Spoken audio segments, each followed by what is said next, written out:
김동수 할아버지의 낡은 시골집은 푸른 산자락 아래 고요히 잠들어 있었다. 아내 정아 할머니가 50년 전 세상을 떠난 후 이 집은 마치 시간이 멈춘 듯 했다. 동수는 앙상한 손으로 마당의 잡초를 뽑으며 바티를 하던 정가의 그림자를 떠올리곤 했다. 그녀는 마을에서 비녀를 만드는 섬세한 손재주로 유명했지만 젊은 나이에 원인을 알 수 없는 병으로 갑작스럽게 세상을 떠났다. 동수는 그녀의 죽음이 단순한 병사가 아니라고 막연히 짐작했지만 혼자서는 아무것도 할 수 없었다. 그의 마음속에는 풀리지 않는 의문과 그리움만이 가득했다. 매년 봄, 동수는 외동딸 은정과 사위 박정우와 함께 산비탈에 자리한 정가 할머니의 묘소를 찾았다. 정우는 동수에게 친아들 같은 사위였다. 도시에서 촉망받는 건축가였지만 늘 겸손하고 살가웠다. 그는 장인어른을 살뜰히 챙겼고 정아 할머니의 묘비를 직접 닦으며 진심으로 그녀를 추모했다. 그의 따뜻한 마음씨는 동수의 상처받은 마음을 조금이나마 위로해 주었다. 한 번은 묘소 주변의 나무에서 벌집을 발견했을 때 정우는 위험을 무릅쓰고 벌집을 제거하여 동수가 다치지 않도록 했다. 동수는 정우의 용기와 따뜻함에 늘 고마움을 느꼈다. 정가 할머니에게는 평생 아끼던 비녀가 있었다. 그녀가 직접 만든 비녀는 그녀의 예술혼이 담긴 작품이었다. 하지만 그녀가 죽은 후 그 비녀는 감쪽같이 사라졌다. 동수는 그 비녀가 정가의 마지막 유품이라고 믿었지만 아무리 찾아도 찾을 수 없었다. 그것은 그의 마음속에 작은 미스터리로 남았다. 정우의 손목에는 희미하게 번개 모양의 작은 흉터가 있었다. 어릴 적 넘어져 다친 상처라고 했지만 동수는 그 흉터가 묘하게 정가의 비녀에 새겨진 문양과 비슷하다는 것을 어렴풋이 기억했다. 묘소 주변의 벌초를 마친 후 동수와 전구, 은정은 시골집으로 돌아왔다. 동수는 정가 할머니의 방을 정리하다가 낡은 장롱 밑에서 먼지 쌓인 작은 나무 상자 하나를 발견했다. 상자는 흙으로 뒤덮여 있었고 낡은 나무에서 알 수 없는 싸늘한 기운이 풍겨왔다. 동수는 상자를 열어보려 했지만 상자는 굳게 닫혀 있었다. 동수는 상자가 정아 할머니의 유품일 것이라고 생각했지만 굳게 닫힌 상자와 그 안에서 느껴지는 싸늘한 기운에 왠지 모르게 불길함을 느꼈다. 그날 밤 가족들은 피곤에 지쳐 일찍 잠자리에 들었다. 동수는 잠 못 이루고 방 천장을 바라보았다.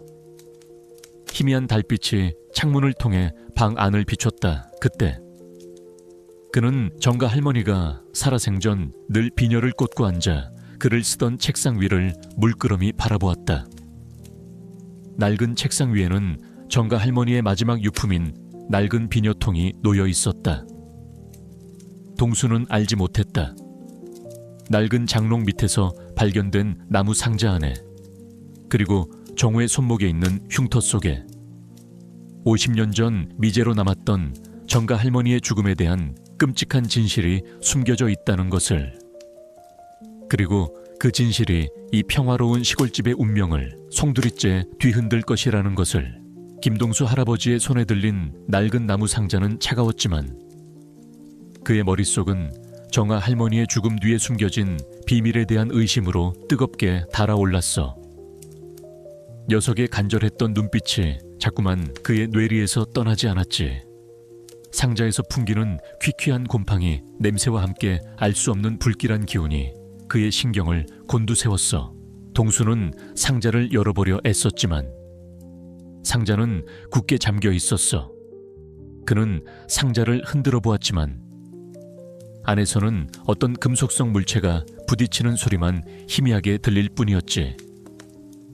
정아 할머니의 유품일 것이라고 생각했던 이 상자가 녀석의 죽음과 관련이 있다면 그 안에는 분명 중요한 비밀이 숨겨져 있을 터였어. 그날 밤 동수는 잠 못 이루고 상자를 바라보았어. 그의 옆에는 상자를 뚫어줘라 응시하는 정아 할머니의 젊은 시절 사진이 놓여 있었지. 동수는 정가 할머니가 살아생전 늘 비녀를 꽂고 앉아 글을 쓰던 모습과 죽기 전 보였던 기이한 행동들을 다시 떠올렸어. 정가 할머니는 분명히 이 상자에 대해 무언가를 알고 있었어. 다음 날 아침 동수는 사위 정우에게 나무 상자에 대해 이야기했어. 정우는 동수의 말을 듣고 처음에는 황당해했지만 상자에서 느껴지는 불길한 기운과 장인어른의 절박한 표정에 점차 흥미를 느꼈어. 정우는 자신의 손목에 있는 번개 모양 흉터를 무의식적으로 만졌어. 이 흉터는 어릴 적 사고로 생긴 것이었지만 정가 할머니의 비녀에 새겨진 문양과 묘하게 닮아 있었어. 정우는 동수에게 있어 유일한 조력자가 될 수 있을 터였지. 정우는 나무 상자를 조심스럽게 살폈어. 상자에는 희미하게 어떤 글자들이 새겨져 있었는데 흙먼지에 가려 잘 보이지 않았어. 정우는 상자를 물로 닦아내자 희미하지만 선명하게 시금, 밀수, 협박이라는 단어들이 나타났어. 동수의 심장이 쿵 하고 떨어졌어. 그는 이 단어들이 정아 할머니의 죽음과 관련이 있음을 직감했어. 정우는 상자를 열 수 있는 방법을 찾아야 했어. 그는 상자에 굳게 잠긴 자물쇠를 조심스럽게 살펴보았어. 자물쇠에는 작은 틈새가 있었는데 그 틈새로 무언가 꽂혀 있었던 흔적이 보였어. 그때 정우는 자신의 손목에 있는 번개 모양 흉터를 다시 만졌어. 그리고 번개 모양 흉터가 할머니의 비녀에 새겨진 문양과 흡사하다는 것을 떠올렸어. 마치 그 문양이 자물쇠를 여는 열쇠일지도 모른다는 섬뜩한 예감이 들었어. 그때 집안의 벨이 울렸어. 정우는 모니터를 확인했어. 화면에는 말끔한 정장을 차려입은 중년 남자가 서 있었지. 그는 바로 동수의 연구 파트너이자 마을의 유명한 미술품 감정사인 김상철 감정사였어. 김 감정사는 동수와 함께 오래된 유물 발굴 프로젝트에 참여했지만 최근 들어 동수와 사이가 틀어진 것으로 알려져 있었어. 김 감정사는 인물 대결 유형 A에 해당하는 적이었지. 김 감정사는 정구에게 친절한 미소를 지으며 말했어. 박서방, 오랜만이군요. 김 교수님께서는 참으로 안타깝게 돌아가셨습니다. 그분의 위대한 연구가 빛을 보지 못하고 사라지는 것이 저로서는 너무나 안타깝습니다. 혹시 교수님께서 남기신 소중한 유품은 잘 간직하고 계시는지 궁금해서 말이죠. 특히 그 비녀 말입니다. 그의 시선은 은근히 정우의 손에 들린 나무 상자를 향했어. 정우는 김 감정사의 말에 불쾌감을 느꼈지만 애써 감정을 억눌렀어. 고맙지만 장모님의 유품은 제가 잘 정리하겠습니다. 신경 쓰실 필요 없습니다. 김 감정사의 얼굴에서 미소가 사라졌어. 현명한 선택을 하는 것이 좋을 겁니다. 박서방, 이 세상에는 알 수 없는 일들이 많으니까요. 그의 말은 노골적인 경고였어. 그는 낡은 장롱을 힐끗 보더니 코웃음을 치고는 유유히 사라졌어. 김 감정사가 떠난 후 동수와 정우는 나무 상자를 꼭 끌어안았어. 상자 속에 새겨진 단어들, 그리고 김 감정사의 위협, 이 모든 것이 거대한 퍼즐처럼 맞춰지기 시작했어. 정가 할머니의 죽음은 단순한 병사가 아니었어. 김 감정사가 이 모든 일의 배후에 있음을 그들은 직감했어. 정가 할머니가 남긴 비녀에 모든 답이 숨겨져 있을 터였어. 김상철 감정사가 떠난 후 동수와 정우의 마음은 혼란으로 가득 찼어. 낡은 나무 상자에 새겨진 금, 밀수, 협박이라는 단어들은 정가 할머니의 죽음이 단순한 병사가 아니라는 섬뜩한 진실을 가리키고 있었지. 정우는 자신의 손목에 있는 번개 모양 흉터가 할머니의 비녀에 새겨진 문양과 묘하게 닮아 있다는 사실에 집중했어. 그 비녀는 정가 할머니의 마지막 유품이었고 지금은 사라진 상태였어. 정우는 그 비녀 속에 모든 비밀이 담겨 있을 거라고 직감했어. 그날 밤 정우는 동수와 함께 정가 할머니의 방으로 향했어. 방은 묵은 먼지와 희미한 한약 냄새가 났지만 이제는 정가 할머니의 비밀을 풀어낼 중요한 장소가 되었지. 정우는 자신의 손목 흉터와 할머니의 비녀에 새겨진 문양을 연결시키려 애썼어. 그는 할머니의 낡은 서랍을 열었고 그 안에서 희미하게 빛나는 작은 금속 조각 하나를 발견했어. 낡고 녹슨 금속 조각은 마치 어떤 기계 장치의 일부처럼 보였지. 정우는 그것이 정가 할머니가 사용하던 특수 카메라의 부품과 비슷하다는 것을 어렴풋이 기억했어. 정가 할머니는 유명한 비녀 장인이었지만 동시에 희귀 광물과 유물을 연구하는 고고학자이기도 했으니까 그들이 금속 조각에 집중하는 동안 정우는 금속 조각에 새겨진 희미한 문양을 자세히 살펴봤어. 그는 그것이 정가 할머니의 비녀에 새겨진 문양과 놀랍도록 흡사하다는 것을 깨달았지. 정우는 직감했어. 이 금속 조각은 단순한 유품이 아니었어. 그것은 정가 할머니의 죽음에 대한 암호를 자신에게 알려주려 하는 거야. 정우는 금속 조각을 들고 할머니 방의 낡은 벽장을 향해 다가갔어. 그는 할머니가 늘 비녀를 꽂고 앉아 글을 쓰던 책상 아래 구석, 할머니가 물건을 자주 숨기곤 했던 곳을 더듬었어. 그곳에서 희미한 틈새가 발견되었지. 정우는 조심스럽게 그 틈새를 벌렸어. 드르륵 낡은 나무판이 마침내 열렸고 그 안에는 어둡고 좁은 공간이 나타났어. 퀴퀴한 곰팡이 냄새와 함께 알 수 없는 싸늘한 기운이 풍겨왔지. 그리고 가장 충격적인 것은 그 안에 낡은 비녀 하나가 놓여 있다는 것이었어. 바로 정가 할머니가 사라진 후에 찾지 못했던 그 비녀였어. 비녀는 흙먼지로 뒤덮여 있었지만 은은한 빛을 띠고 있었지. 비녀를 조심스럽게 꺼내자 비녀 끝에 연결된 작은 끈에 묶여있는 USB 하나가 발견되었어. USB 안에는 충격적인 내용물들이 들어있었지. 수십 장의 사진들과 함께 녹음 파일들이 빼곡하게 담겨 있었어.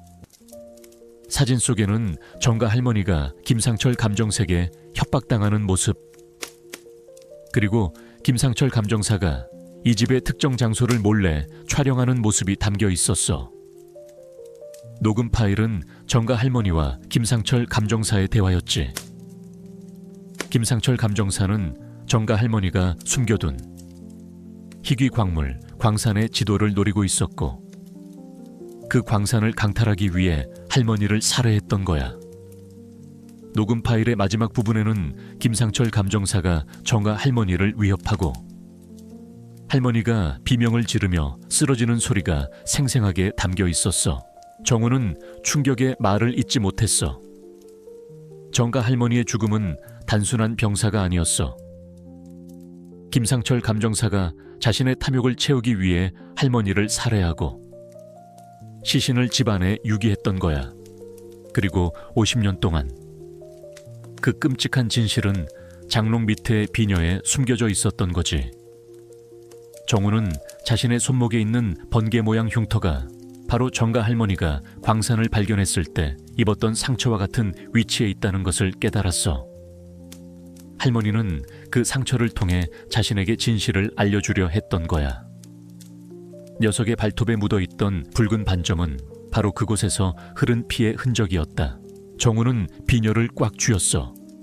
그의 손은 떨리고 있었고 눈에서는 뜨거운 눈물이 흘러내렸지. 그는 정가 할머니의 억울한 죽음과 그녀가 남긴 마지막 메시지에 대한 미안함, 그리고 이제 자신이 짊어져야 할 거대한 진실 앞에서 혼란스러웠어. 그때 집안의 벨이 울렸어. 모니터를 확인하자 화면에는 김상철 감정사가 서 있었어. 그는 환한 미소를 짓고 있었지. 박서방, 혹시 집안에 불편한 점은 없으신지 궁금해서 들렀습니다. 특히 할머니 방 쪽은 괜찮으신지. 그의 목소리는 친절했지만 그 눈빛은 섬뜩했어. 그는 이미 자신들의 비밀이 드러났음을 눈치채고 증거를 인멸하고 그들을 제거하려 찾아온 것이 분명했어. 정우는 김상철 감정사를 보자마자 주먹을 꽉 쥐었어. 녀석의 그림자가 집안을 뒤덮는 듯했지. 김정우의 낡은 시골집은 이제 김상철 감정사의 그림자 아래 놓여 밤낮으로 위협받고 있었어. 장롱 밑에서 발견된 비녀와 USB, 그리고 고백록은 정가 할머니의 죽음이 단순한 병사가 아니라는 끔찍한 진실을 가리키고 있었지. 정우는 상처 입은 몸을 이끌고도 쉬지 않고 진실을 파헤쳐야 했어. 그의 눈빛은 마치 빨리 더 깊이 파헤쳐야 해 라고 말하는 듯 절박했어. 정우는 할머니가 남긴 고백록과 USB에 담긴 파일들을 분석하기 시작했어. 고백록에는 할머니의 지질학 연구 기록과 함께 알 수 없는 광산 지도와 기호들이 빼곡하게 적혀 있었지. USB 안의 파일들은 김상철 감정사가 남편을 협박하고 살해했던 모든 대화 내용이 고스란히 담겨 있었어. 할머니가 죽기 전 몰래 녹음했던 거야. 정우의 심장은 격렬하게 요동쳤어. 김상철 감정사는 겉으로는 유명한 미술품 감정사였지만 사실은 살인자이자 불법 광물 채굴 조직의 일원이었지. 정우는 할머니의 연구 노트와 USB에 저장된 사진들을 자세히 살펴보았어. 그곳은 남편이 김상철 감정사와 마지막으로 만났던 장소. 지도에도 희미하게 표시된 비밀 광산 입구였어. 할머니는 이 모든 것을 목격했고 자신의 특별한 감각으로 진실을 감지했던 거야. 그때였어. 창문 밖에서 희미한 인기척이 들려왔지. 김상철 감정사의 부하들이었어. 그들은 정우의 시골집을 24시간 감시하며 정구가 할머니의 비밀을 파헤치기 시작했음을 눈치챈 듯했어.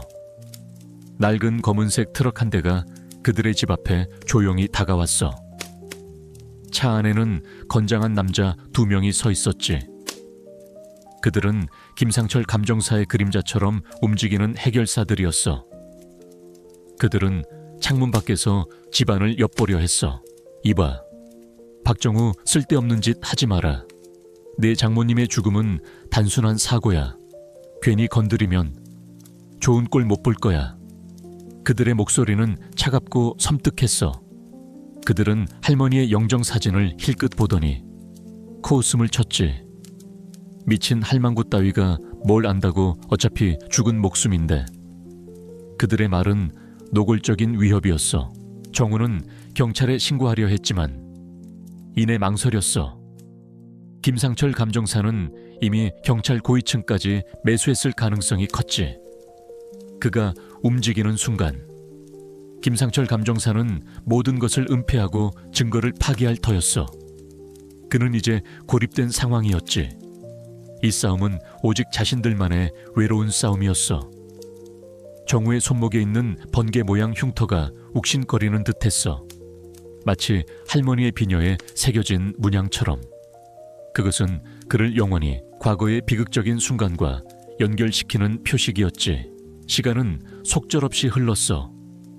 그는 마침내 비밀 광산 입구에 숨겨진 김상철 감정사의 비밀 아지트와 그곳에 숨겨진 불법 광물 채굴 및 살인에 대한 결정적인 증거를 파악하는 데 성공했어.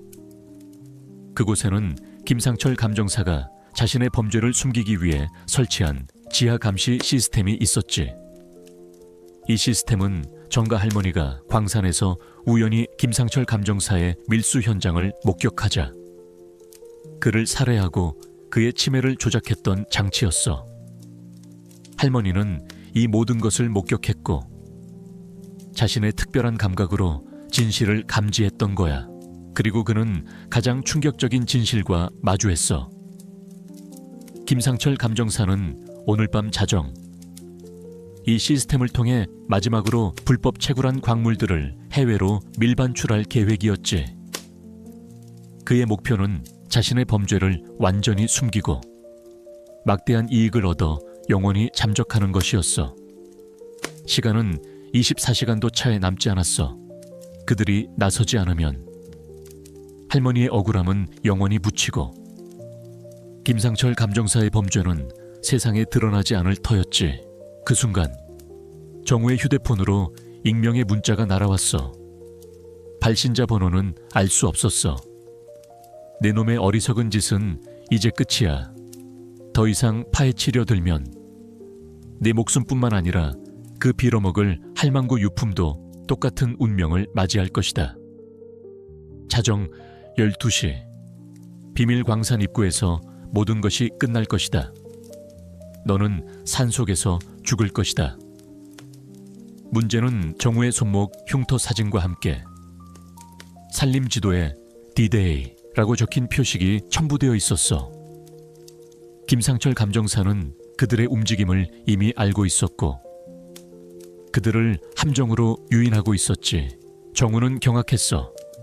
김상철 감정사는 이미 그들을 감시하고 있었고 비밀 광산 입구의 위치를 파악하고 있었어.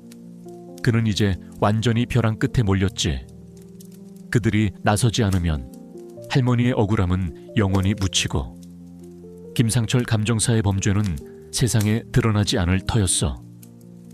정우는 할머니의 영정사진을 바라보았어.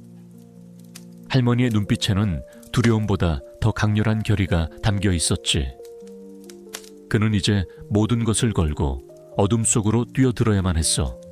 할머니의 명예, 그리고 진실이 그의 손에 달려 있었어.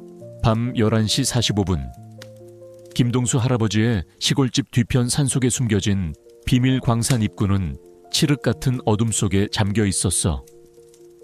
자정 12시 김상철 감정사가 마지막 밀수 작전을 감행할 시한이 15분 앞으로 다가와 있었지.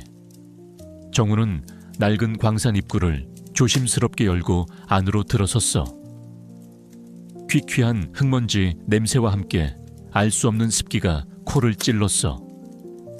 그의 심장은 격렬하게 요동쳤지만 정아 할머니의 명예, 그리고 진실이 그의 손에 달려 있었어. 비밀 광산 안은 좁고 어두웠어. 정우는 손전등 불빛에 의지한 채 조심스럽게 나아갔어. 곰팡이 냄새와 흙 냄새가 뒤섞여 코를 찔렀지. 그는 통로를 한참 동안 기어가자 희미한 불빛이 새어나오는 거대한 지하 공간이 나타났어.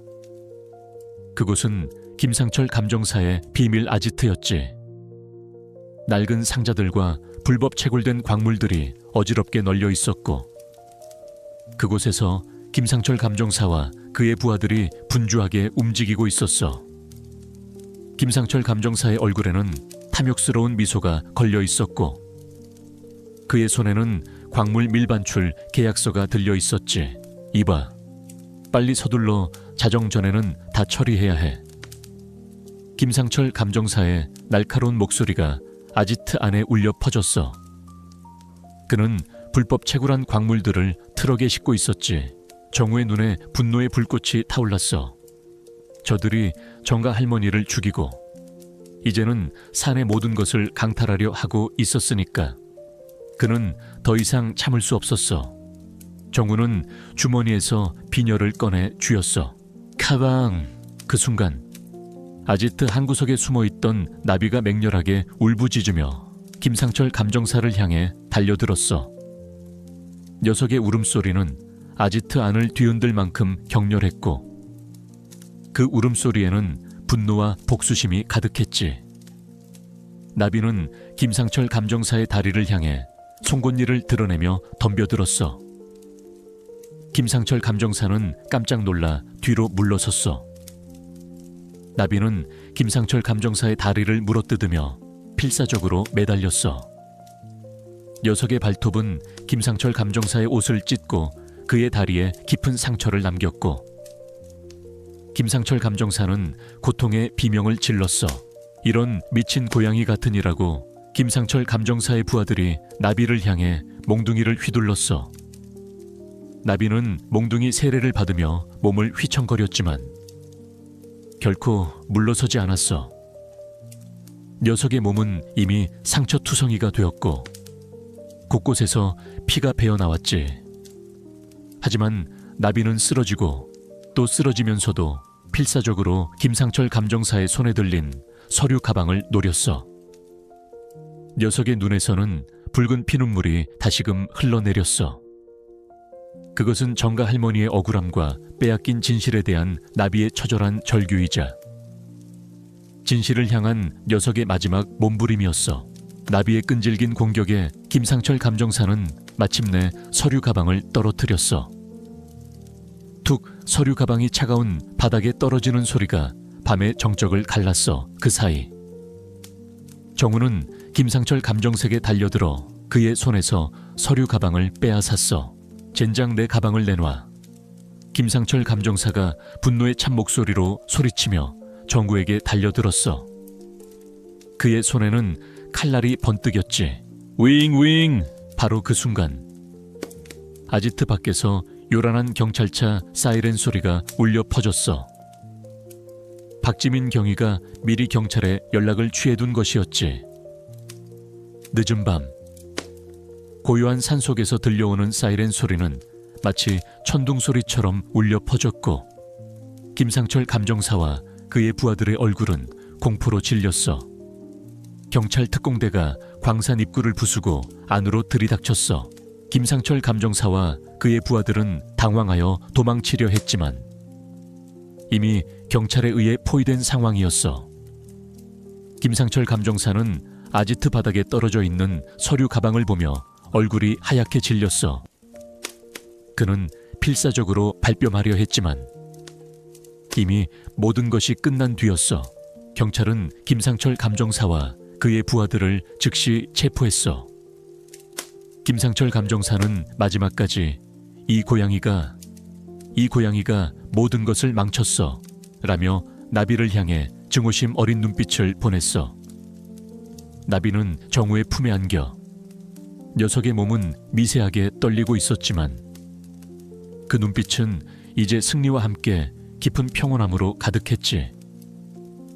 녀석의 붉은 피눈물은 더 이상 흐르지 않았어. 대신 녀석의 눈가에는 투명한 눈물이 고였어.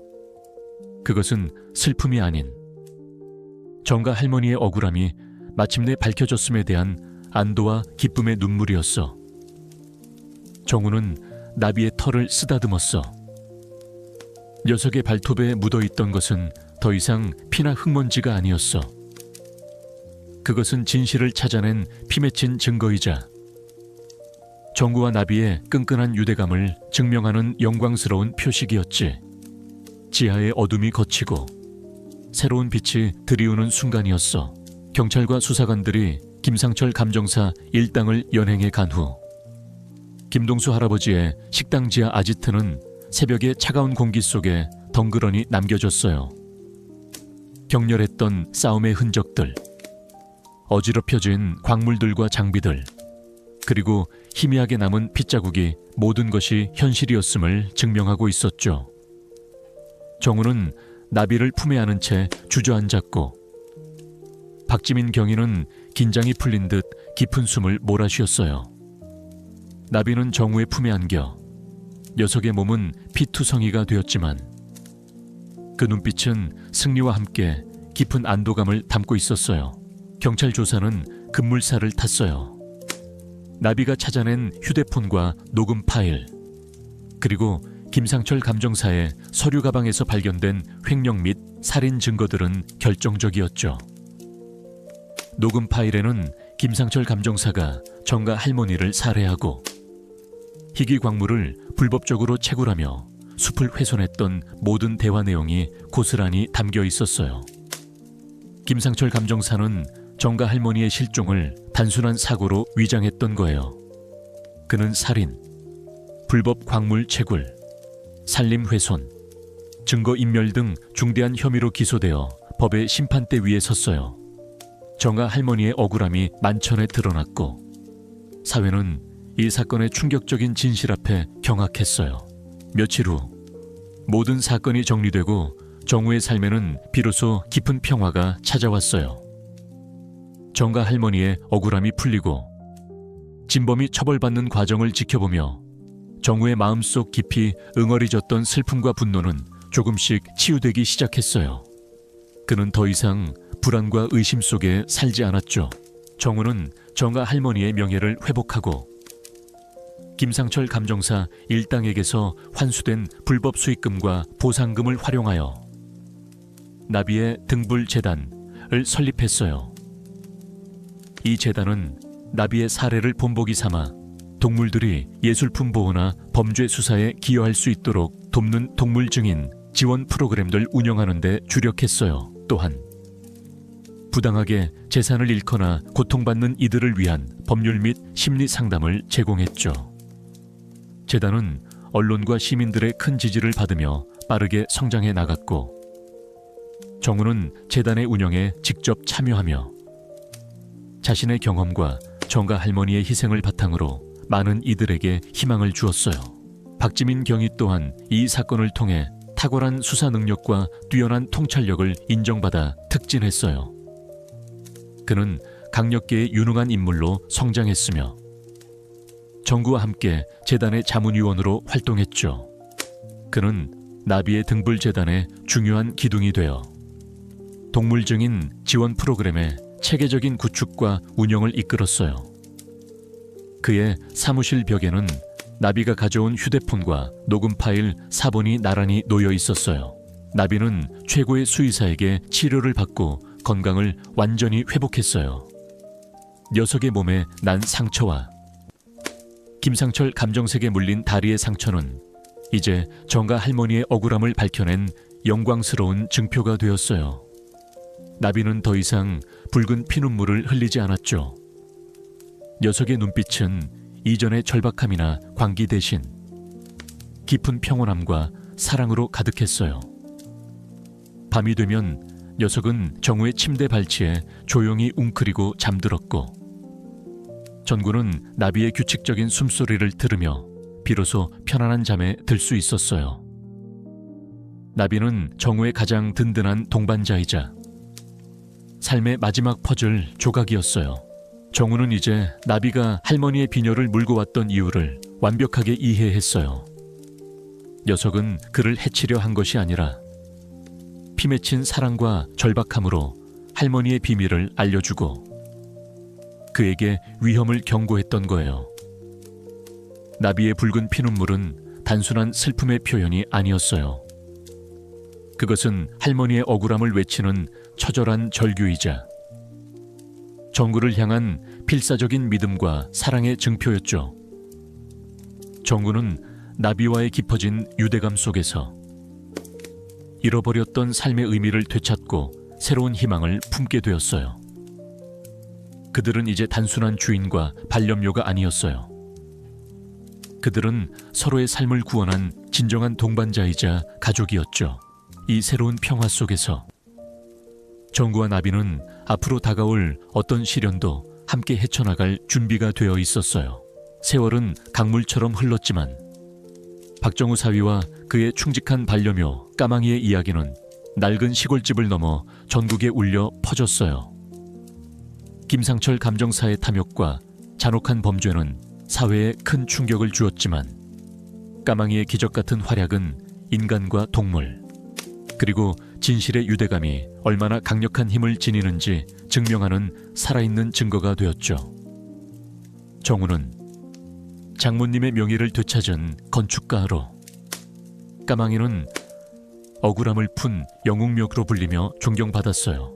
정우는 까망이의 등불 재단을 통해 활발한 사회활동을 이어갔어요. 재단은 김상철 감정사의 범죄로 인해 고통받았던 이들을 돕고 불법 채굴로 훼손된 산림을 복원하는 데 주력했죠. 또한 까망이의 사례를 본보기 삼아 동물들이 범죄 수사에 기여할 수 있도록 돕는 동물 증인 지원 프로그램을 운영하는 데 중점을 두었어요. 이 프로그램은 수많은 미제 사건의 해결에 결정적인 단서를 제공하며 사회의 어두운 그림자를 걷어내는 데 크게 기여했죠. 재단은 정부와 시민들의 적극적인 후원 속에 빠르게 성장해 나갔고, 정우는 재단의 운영에 직접 참여하며 자신의 경험과 정아 할머니의 희생을 바탕으로 많은 이들에게 희망을 주었어요. 박지민 경위 또한 이 사건을 통해 탁월한 수사 능력과 뛰어난 통찰력을 인정받아 특진했어요. 그는 강력계의 유능한 인물로 성장했으며 정구와 함께 재단의 자문위원으로 활동했죠. 그는 까망이의 등불 재단의 중요한 기둥이 되어 동물 증인 지원 프로그램의 체계적인 구축과 운영을 이끌었어요. 그의 사무실 벽에는 까망이가 가져온 휴대폰과 녹음 파일 사본이 나란히 놓여 있었어요. 까망이는 정우의 곁에서 평화롭고 행복한 노년을 보냈어요. 녀석은 재단의 상징이자 살아있는 희망의 증표가 되었죠. 까망이는 시골집과 재단 방문객들의 사랑을 한 몸에 받으며 마치 자신만의 임무를 완수하고 편안하게 쉬는 듯 보였어요. 정우는 매일 아침 까망이의 털을 쓰다듬으며 속삭였어요. 까망가, 내 덕분에 우리 장모님의 억울함이 풀렸어. 네가 없었다면 나는 평생 진실을 알지 못했을 거야. 정말 고맙다. 까망이는 정우의 손에 얼굴을 비비며 작게 그르릉거렸어요. 녀석의 눈빛은 이전의 절박함이나 광기 대신 깊은 평온함과 만족감으로 가득했죠. 매년 봄, 재단은 정우의 시골집 마당에서 까망이의 숲속 축제를 개최했어요. 이 축제는 까망이의 용기와 헌신을 기리고 산림보호의 중요성을 알리며 자연과의 공존을 강조하는 뜻깊은 행사였죠. 축제 날이면 전국 각지에서 수많은 사람들이 시골집을 찾아와 정구와 까망이의 이야기를 듣고 희망을 나누었어요. 정구는 축제에서 직접 연설하며 자신의 파란만장했던 삶과 까망이가 가져다준 기적에 대해 이야기했어요. 세월이 흘러 까망이는 정우의 품에서 조용히 눈을 감았어요. 녀석이 세상을 떠난 날, 정우는 까망이를 정가 할머니가 잠든 묘지 옆, 녀석이 그토록 파헤치던 바로 그곳에 정성껏 묻어주었어요. 그곳에는 까망이가 가져왔던 휴대폰과 녹음 파일 4본, 그리고 사랑으로 진실을 밝힌 영원한 등불이라는 글이 새겨진 작은 묘비가 세워졌어요. 묘비 옆에는 전구가 직접 심은 작은 나무 한 그루가 까망이의 헌신을 기리듯 굳건히 서 있었어요. 정우는 백발이 성성한 노인이 되어 더 이상 정기적으로 재단을 운영하지는 않았지만 여전히 까망이의 등불 재단의 정신적인 지주이자 멘토로서 많은 사람들에게 영감을 주었어요. 그는 매일 아침 까망이의 묘지를 찾아 녀석에게 이야기를 들려주었죠. 어느 맑은 날 오후, 정우는 까망이의 묘지 앞에 앉아 따뜻한 햇살을 맞았어요. 그의 눈에는 희미한 미소가 걸려 있었죠. 그는 까망이의 묘비를 향해 조용히 속삭였어요. 까망가, 내 덕분에 우리 장모님의 영혼이 편히 쉴 수 있게 되었어. 네가 가져다 준 평화는 내 삶을 영원히 밝혀줄 거야. 고맙다. 나의 영원한 친구. 그의 마음속에는 더 이상 외로움이나 절망이 없었어요. 오직 평화와 희망, 그리고 까망이와의 영원한 유대감이 가득했죠. 그의 낡은 시골집은 이제 정아 할머니 기념관부로 재탄생하여 수많은 사람들에게 전통 예술의 아름다움과 그 속에 숨겨진 이야기를 전하는 등대가 되었어요. 정우와 까망이의 이야기는 영원히 그 시골 마을의 심장부에 살아 숨쉬는 희망의 불꽃이 되었죠. 까망이는 단순한 반려묘를 넘어 정우의 삶을 구원하고 세상의 정의를 가져다준 영원한 정의의 상징으로 기억될 거예요. 이 이야기가 여러분의 마음에 깊은 울림을 주었기를 진심으로 바랍니다. 정우 건축가님과 고양이 까망이의 가슴 아프지만 감동적인 여정을 통해 희망과 사랑의 힘을 느끼셨다면 이 이야기를 주변 사람들과 공유하여 더 많은 이들에게 위로와 용기를 전달해 주세요. 여러분의 소중한 생각과 댓글을 기다립니다.